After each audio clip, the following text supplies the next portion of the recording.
I just mentioned to our last panel about how the New York legislature, state legislature, snuck $10 million in the budget for Letitia James to defend herself against the allegations of mortgage fraud. But what is interesting, if you also read what we're reading, the FBI is on her trails. Why? Why would the FBI have an interest in the state attorney general? Sal?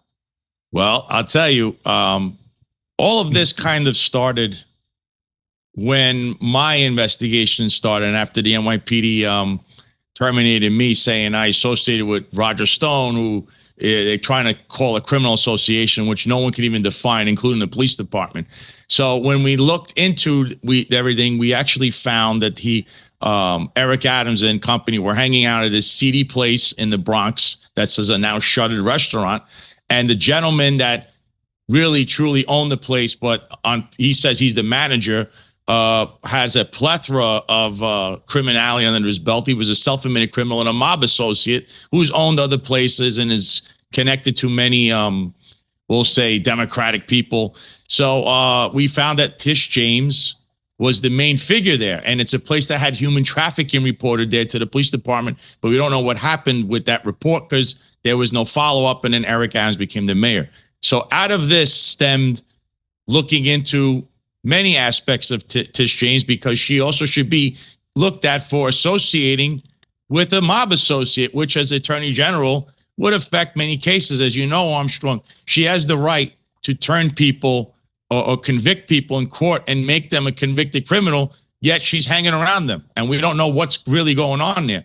And then we see that there's a pattern of behavior.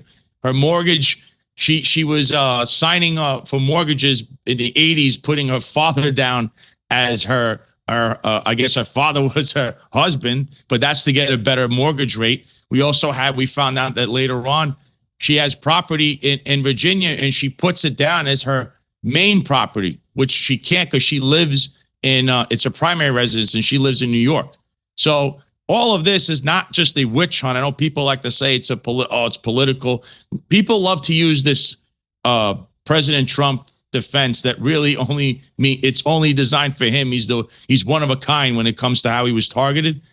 Here, there's a lot of stuff. There's teeth to this. So it's kudos to the FBI finally for looking into this, because I've seen, Armstrong, a pattern, and it seems that many lawyers, also Adam Schiff did this primary residence thing where he signed for a residence in Maryland, but yet he lives in California. You can't do that. Jamie Raskin did this also in Maryland, and we see Tish James as well. And there's others that are now being looked at for doing the exact same thing. So I think, Armstrong, for the sake of the country, these people should be investigated, because if it was you or I, Armstrong, we would be treated exactly the way Tish James is being treated right now.